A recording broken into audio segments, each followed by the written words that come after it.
로마서 13장 8절에서 10절까지 말씀입니다. 로마서 13장 8절에서 13절까지 말씀 읽어드리겠습니다. 피차 사랑의 빚 외에는 아무에게든지 아무 빚도 지지 말라. 남을 사랑하는 자는 율법을 다 이루었느니라. 간음하지 말라, 살인하지 말라, 도둑질하지 말라, 탐내지 말라 한 것과 그 외에 다른 계명이 있을지라도 내 이웃을 내 자신과 같이 사랑하라 하신 그 말씀 가운데 다 들었느니라. 사랑은 이웃에게 악을 행하지 아니하나니 그러므로 사랑은 율법의 완성이니라. 아멘. 우리 지난주에 살펴보았던 로마서 13장 1절과 2절 말씀을 잠시 보도록 하겠습니다. 각 사람은 위에 있는 권세들에게 복종하라. 권세는 하나님으로부터 나지 않음이 없나니 모든 권세는 다 하나님께서 정하신 바라. 그러므로 권세를 거스르는 자는 하나님의 명을 거스름이니 거스르는 자들은 심판을 자취하리라. 하나님께서 모든 통치자들을 세우셨다라고 하는 이 말씀은 악한 통치자도 하나님께서 세우셨으니 복종해야 하고 또 통치자에 대한 불복종은 하나님의 명령을 거역하는 것이고 또 그래서 하나님의 심판을 받게 될 것이다. 이것이 로마서 13장 1절과 2절에 대한 기존의 우리의 생각이었습니다. 그러나 지난주일에 살펴본 것처럼 로마서 13장 1절과 2절 말씀은 그 주제가 하나님의 주권입니다. 통치자는 하나님이 그를 세우신 목적에 따라서 악을 제어하고 선을 권장하는 통치를 해야 합니다. 특별히 통치자가 하나님을 믿는 성도라면 더욱더 그러해야 합니다. 그리고 성도들은 통치자가 하나님이 맡기신 그 사명에 충실할 때에는 납세의 의무를 비롯한 국민의 의무를 다함으로써 통치자의 권위에 복종해야 합니다. 이것이 바로 하나님의 주권을 인정하고 하나님의 통치에 복종하는 성도의 모습입니다. 그러나 통치자가 악을 조장하고 선을 억누르고 있다면 성도들은 통치자에 대한 비판과 불복종으로 하나님의 주권과 통치에 복종해야 합니다. 이건 역시 하나님께서 기뻐하시는 거룩한 산 제물이 되는 것이며 또 세상이라고 하는 곳에서 드리는 성도의 삶의 예배입니다. 지난 주일엔 성경을 읽을 때에는 문맥을 고려하는 것이 중요하다 말씀을 드렸습니다. 바울은 로마서 12장 14절에서 21절까지의 말씀에서 세상과 화목하고 선으로 악을 이기라 권면하였습니다. 이는 우리의 사랑이 가족과 교회의 울타리를 넘어 세상, 그것도 우리의 원수들에게까지 향해야 한다라는 의미였습니다. 그리고 로마서 13장 1절로 7절의 말씀은 바로 이 사랑을 권면한 직후에 지금 나오고 있습니다. 그리고 오늘 살펴볼 로마서 13장 8절과 10절이 다시 사랑을 강조하고 있습니다. 즉 로마서 13장 1절에서 7절까지의 말씀 앞뒤로 사랑이 감싸고 있습니다. 이를 샌드위치 구조라고 합니다. 겉면에 있는 그 빵보다도 그 가운데 무엇이 들어가 있느냐가 그 샌드위치의 맛을 결정하듯 지금 위에 있는 권세들에게 복종하라 하는 이 말씀을 사랑이라고 하는 것이 감싸고 있습니다. 이 구조가 우리에게 말하고자 하는 바는 무엇이겠습니까? 통치자들이 악을 제어하고 선을 권장하려면 바로 나라와 국민을 사랑해야 한다는 이야기입니다. 국민들이 국민의 의무와 하나님 나라 백성으로서 신민의 의무를 잘 감당하려면 바로 나라와 하나님을 사랑해야 가능함을 이 구조가 우리에게 말하고 있는 것입니다. 통치자가 국민을 사랑하지 않는데 어찌 그 권력을 국민을 위해서 사용하겠습니까? 국민이 나라를 사랑하지 않는데 어찌 국민의 의무를 다하겠습니까? 우리가 하나님을 사랑하지 않으면서 또한 어찌 하나님 나라 백성의 그 의무를 다하겠습니까? 결국 세상에서 선으로 악을 이기고 또 하나님의 주권에 순종하는 그 삶에 필요한 것은 바로 사랑이란 것입니다.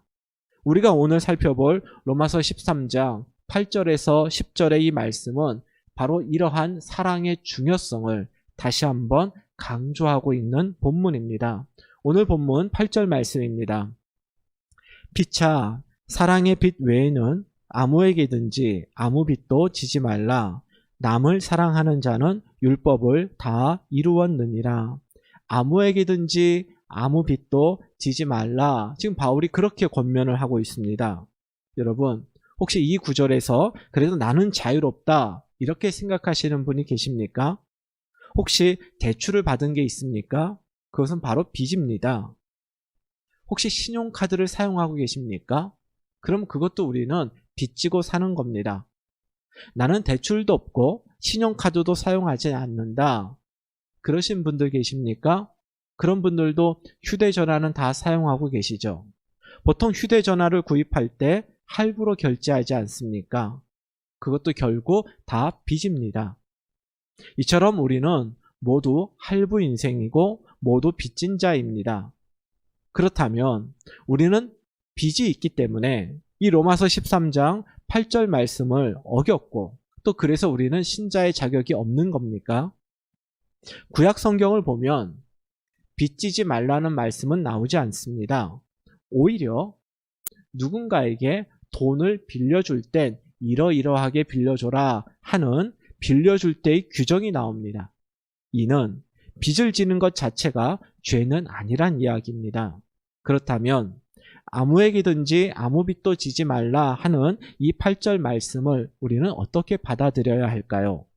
이 말씀은 만약에 너희에게 빚이 있다면 그거 그냥 내버려 두지 말고 반드시 그리고 속히 다 갚아라 하는 변제에 대한 권면입니다. 그런데 8절 말씀은 이렇게 시작이 됩니다.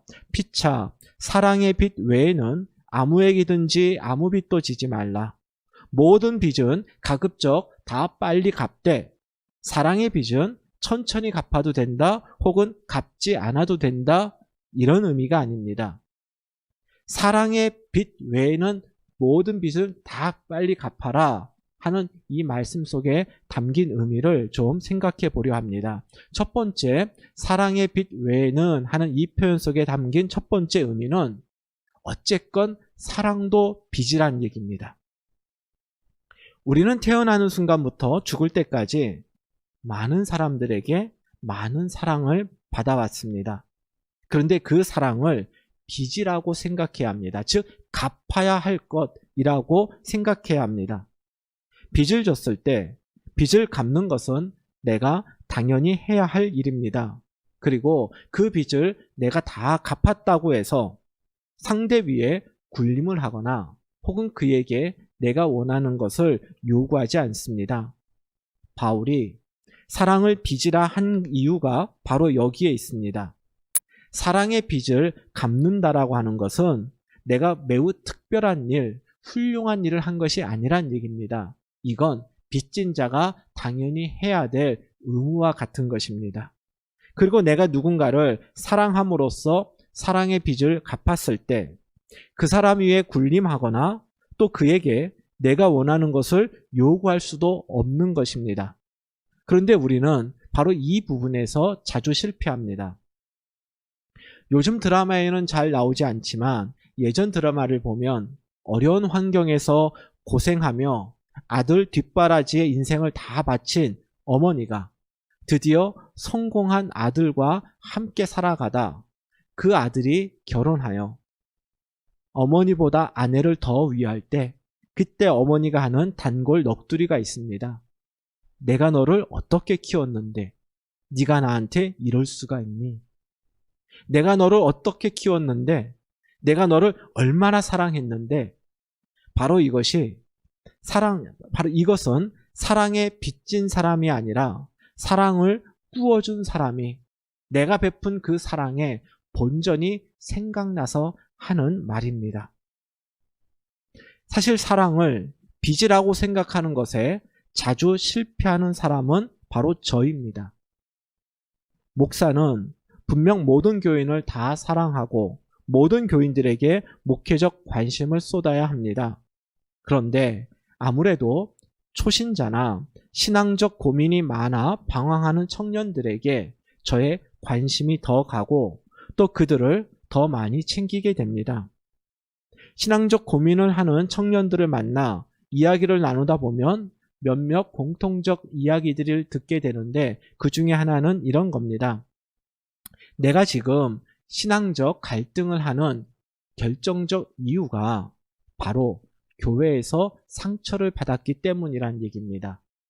여러 가지로 섭섭한 경험들이 쌓여서 상처를 받았고 그래서 신앙생활에 회의를 하게 되었다는 얘기입니다.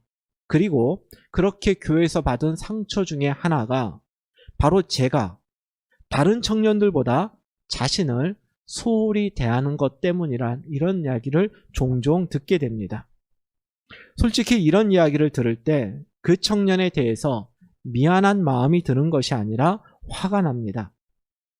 다른 어떤 청년들보다 더 잘 챙기고 더 사랑하고 섬겼는데 자기는 받은 것이 없어서 그래서 상처를 받았다고 하는 그 소리를 들을 때 얼마나 속상한지 모릅니다.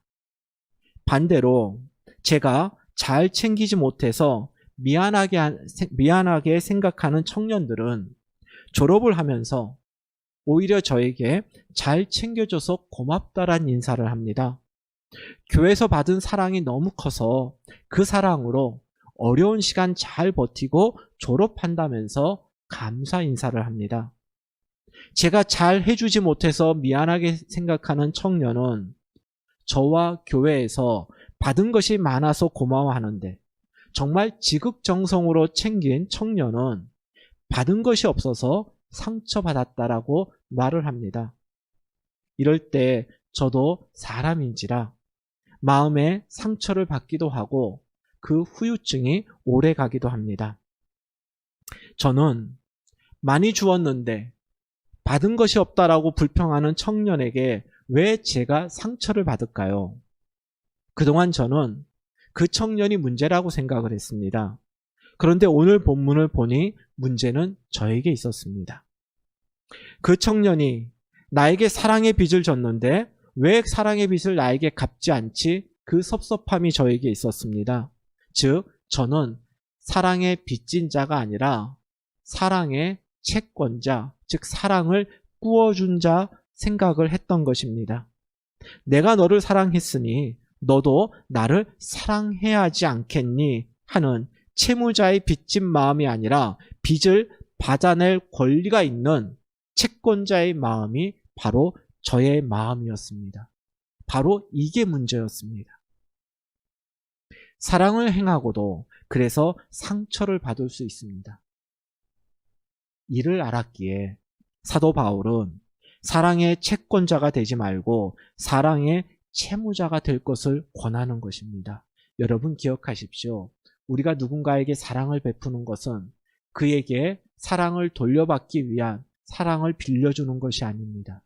내가 이미 받은 사랑을 되갚는 사랑의 변제의 모습임을 우리가 기억할 때 우리는 사랑을 행함으로써 상처받지 않을 수 있습니다. 두 번째로 생각할 것은 이것입니다.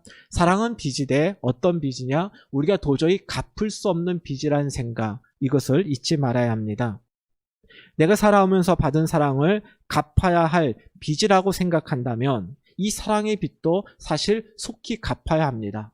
그러나 바울은 로마서 13장 8절에서 사랑의 빚 외에는 아무에게든지 아무 빚도 지지 말라 하는 이 표현을 통해서 모든 빚은 다 속히 갚되 사랑의 빚은 그렇지 않다라고 말합니다. 이것이 우리에게 알려주는 바가 뭡니까? 바로 이 사랑의 빚은 우리가 아무리 갚으려고 해도 아무리 갚고 또 갚아도 다 갚을 수 없는 큰 빚이란 의미입니다. 그러나 다 갚을 수 없는 빚이라고 해서 우리가 사랑의 빚 갚기를 포기해서는 안 됩니다. 이 갚을 수 없는, 우리가 감당할 수 없는 이 큰 사랑의 빚을 우리가 조금이라도 갚기 위해서는 우리는 세 가지를 생각해야 합니다. 그 첫 번째가 바로 사랑이 얼마나 중요한 것인지를 아는 것입니다. 13장 8절 하반절입니다. 남을 사랑하는 자는 율법을 다 이루었느니라. 13장 10절 하반절입니다. 사랑은 율법의 완성이니라. 우리가 다 갚을 수도 없는데 왜 이 사랑의 빚을 갚으려고 해야 합니까? 이웃을 사랑한다라고 하는 것은 단지 변제의 의무를 다하는 것이 아니라 우리가 율법을 다 이루고 우리가 율법을 완성하는 일이기 때문입니다. 바울은 로마서 1장에서 11장에 이르기까지 인간은 결코 율법을 통해 구원을 받을 수 없음을 강조했습니다. 즉 우리는 율법을 다 지킬 수 없는 존재입니다. 그런데 이웃을 사랑하면 율법을 다 이루고 율법을 완성할 수 있다라고 말합니다. 갑자기 바울이 그 입장을 바꿨습니까? 그렇지 않습니다. 이 8절과 10절의 말씀은 하나님 나라 백성의 의무인 율법 준수라고 하는 것은 오직 사랑을 통해서만 나타나야 한다란 이야기입니다. 바울은 10계명을 예로 들어서 이것을 설명합니다. 로마서 13장 9절입니다. 간음하지 말라, 살인하지 말라, 도둑질하지 말라, 탐내지 말라 한 것과 그 외에 다른 계명이 있을지라도 내 이웃을 내 자신과 같이 사랑하라 하신 그 말씀 가운데 다 들었느니라.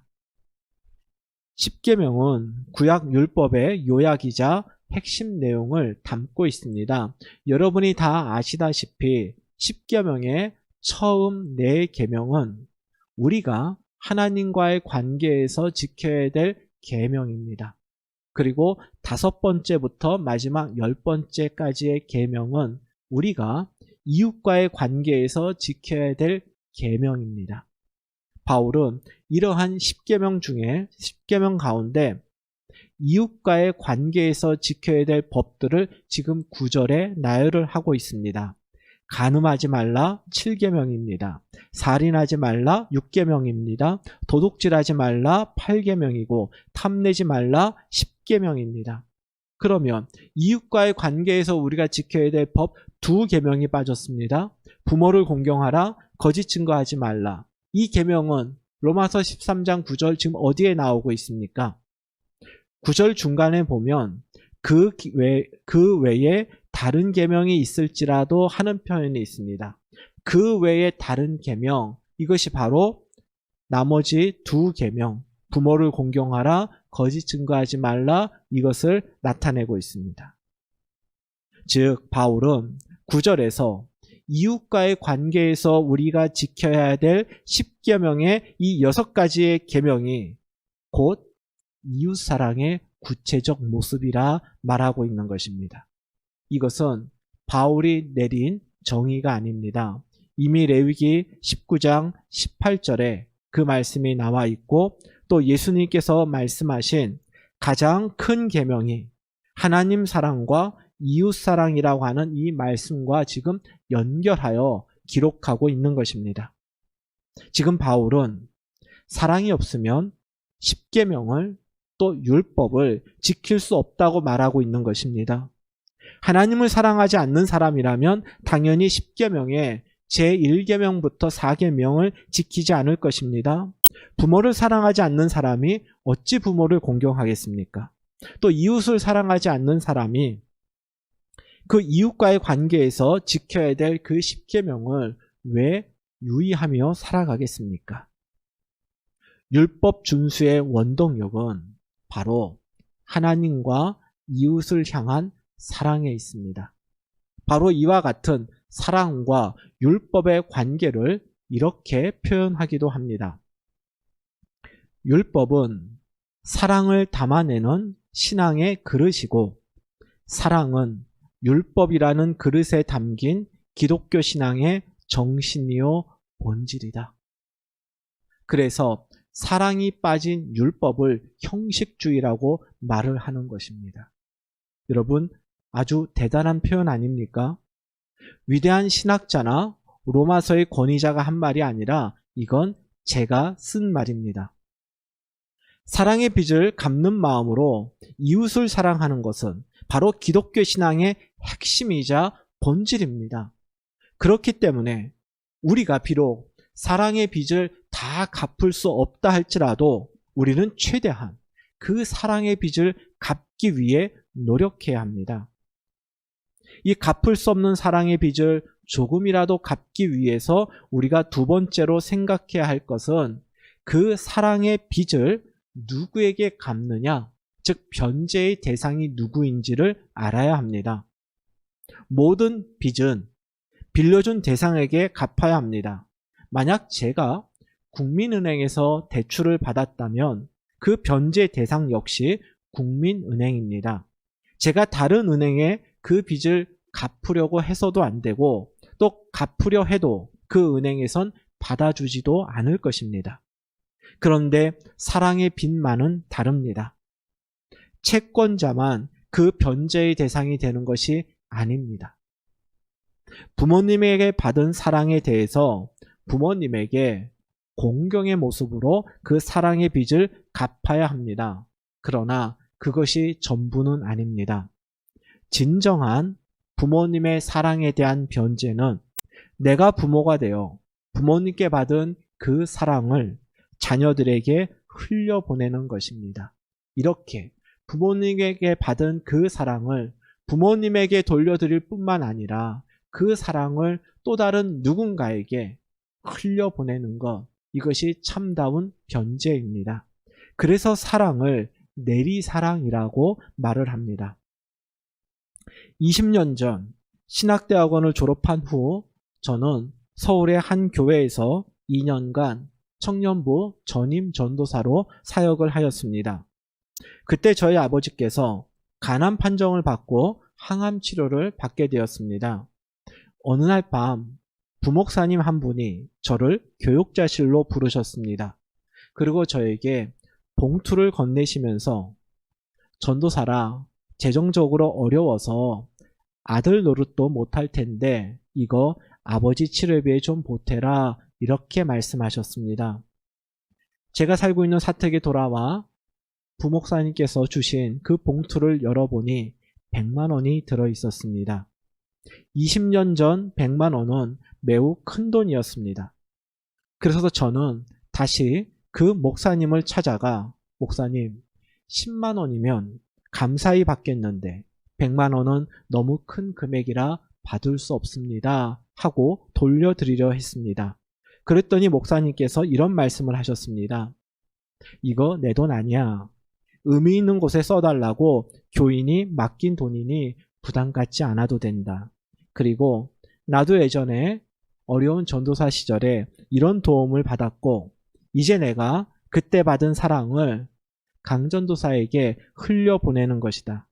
정말 이걸 고맙게 생각한다면 나중에 강전도사도 생활이 안정되었을 때 어려운 목회자나 선교사들에게 그 받은 사랑을 흘려보내면 좋겠다, 이런 말씀을 하셨습니다. 그때 그 목사님의 말씀이 20년이 지난 지금까지도 어제 들은 것처럼 생생하게 기억이 됩니다. 그래서 저도 그 목사님께 빚진 사랑을 갚는 마음으로 어려운 형편의 목회자나 또 선교사님들의 형편을 살피게 되었습니다. 비록 여유롭지는 않지만 할 수 있느나 제 아내와 함께 그런 사역자들을 도우려고 노력들을 해오고 있습니다. 제가 사랑의 빚을 진 것이 어찌 20년 전뿐이겠습니까? 포스텍 교회의 목사로 지낸 지난 10년의 시간은 바로 포스텍 교회 성도님들께 사랑의 빚을 진 시간이었습니다. 특히 2018년 10월 제가 연골 6종이라고 하는 희귀암 진단을 받고 또 수술과 방사선 치료를 받는 과정 가운데 받은 우리 성도님들의 기도의 빚과 재정 후원과 같은 사랑의 빚은 말로 다 할 수 없습니다. 제가 우리 교회 집사님들께 받은 이 사랑의 빚을 어찌 그 집사님들께 다 갚을 수 있겠습니까? 제가 할 수 있는 일은 우리 집사님들께 받은 그 사랑을 다른 이들, 특히 교회 청년들에게 흘려보내는 것 아니겠습니까? 이처럼 사랑의 빚은 당사자에게도 갚아야 하지만 그것을 뛰어넘어 그 받은 사랑을 다른 사람들에게 흘려보낼 때 바로 올바른 갚음, 올바른 변제가 되는 것입니다.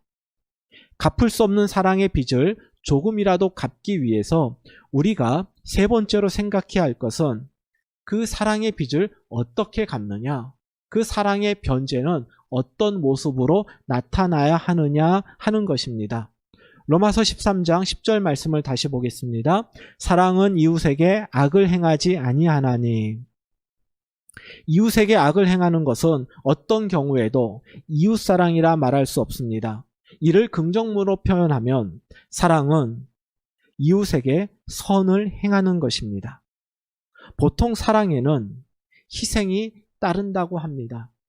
자식을 향한 그 부모님의 사랑은 희생으로 점철되어 있습니다. 그러나 사랑의 진위는, 즉 진짜 사랑이냐 가짜 사랑이냐를 판별하는 것은 희생의 여부로 판별할 수 있는 것이 아닙니다. 바로 우리의 행동, 그리고 우리의 그 행동의 결과가 선하냐 악하냐로 알 수 있는 것입니다. 지난 8월 15일 서울 광화문에서 있었던 반정부 집회를 생각해 보십시오. 정부를 반대하는 집회를 했기 때문에 그들이 잘못했다, 잘됐다, 그걸 따지자는 것이 아닙니다. 그들은 모두 나라를 사랑해서 또 위기에 빠진 나라를 구하겠다는 마음으로 전국에서 자신들의 돈을 써가면서 모였습니다. 그분들 입장에서는 다 나름의 희생을 하며 모인 것입니다. 그런데 과연 그들의 행동과 그 행동의 결과를 볼 때 그들 안에 나라와 이웃을 사랑하는 마음이 있었을까요? 그들의 잘못된 판단과 행동으로 인해서 지금 온 나라가 큰 위험과 혼란에 빠졌습니다. 결코 그들의 그 모습은 나라를 사랑하는, 즉 사랑의 빚을 갚는 모습은 아니라는 것입니다. 어제 저는 두 분의 목사님이 같은 주제로 페이스북에 올린 글을 읽었습니다. 조금 길지만 두 분의 글을 여러분들에게 읽어드리려고 합니다. 먼저 새물결 플러스라고 하는 신학서적 전문 출판사의 대표이신 김요한 목사님의 글입니다.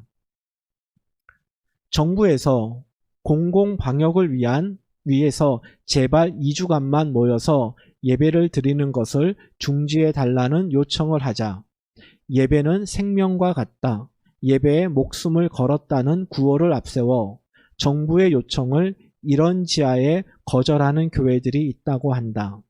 나는 이 사람들이 지금처럼 민주적 통제를 실시하는 정부 하에서가 아니라 훨씬 더 강압적이고 폭력적인 상황에서도 정부의 조치에 반하여 그렇게 예배에 생명을 걸 수 있는지 사실 확신이 안 간다.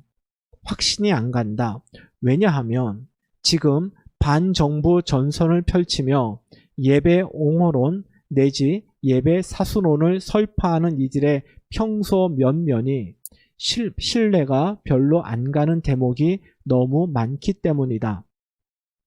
더욱이 예배에 목숨을 건다는 구호가 도대체 언제 누구에 의해 개신교 안에서 대중적인 구호로 자리 잡았는지를 알기나 하는가.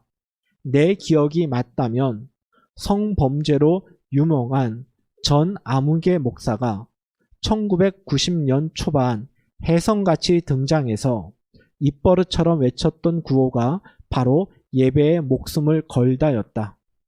그리고 그의 큰 성공에 깊은 감명과 자극을 받은 한국의 수많은 목사들이 그 구호의 대열에 동참하기 시작했다.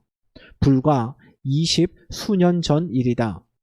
하지만 예배에 목숨을 걸다 예배는 생명과 같다고 외쳤던 그 목사는 결국 반복적인 성범죄를 저지른 것으로 드러났고, 이로 인해 한국교회에 끼친 해악이 말로 다할 수 없을 정도다. 그 목사는 주일에 예배당의 사람들을 모아드리는 예배에는 목숨을 걸었을지 모르지만 월요일부터 토요일까지 삶으로 드리는 예배에는 철저히 실패했기 때문에 자신도 망하고 한국교회도 망친 것이다. 책임 있는 삶이 부재한 일요일의 예배가 이토록 허망하고 참혹한 것이다. 나는 진지하게 묻고 싶다. 지금 정부의 방역 지침에 맞서 주일에 목숨을 걸고 예배당에 모여 생명과 같은 예배를 드리겠다라고 아우성을 치는 목사, 장로, 권사들에게 과연 당신들은 월요일부터 토요일까지 공공의 영역에서 이웃을 배려하고 사랑하는 삶이 있는가라고. 결국 사랑에 빠진 예배도 그것은 참된 예배가 될 수 없다라는 그러한 목사님의 일갈이라 생각을 합니다. 이분은 진보적 성향의 목사님이십니다. 그렇기 때문에 그런 진보적인 정치 성향 때문에 이런 글을 썼다라고 생각할 분도 있을지 모르겠습니다. 그렇다면 한국 개신교계에서 특히 보수 기독교인들에게 존경과 신뢰를 받는 선한 목자교회 유기성 목사님은 대면 예배 금지 조치에 대해서 어떤 생각을 하고 계실까요? 어제 유 목사님이 올린 글의 일부입니다. 코로나 재확산 상황에 대한 교회의 입장.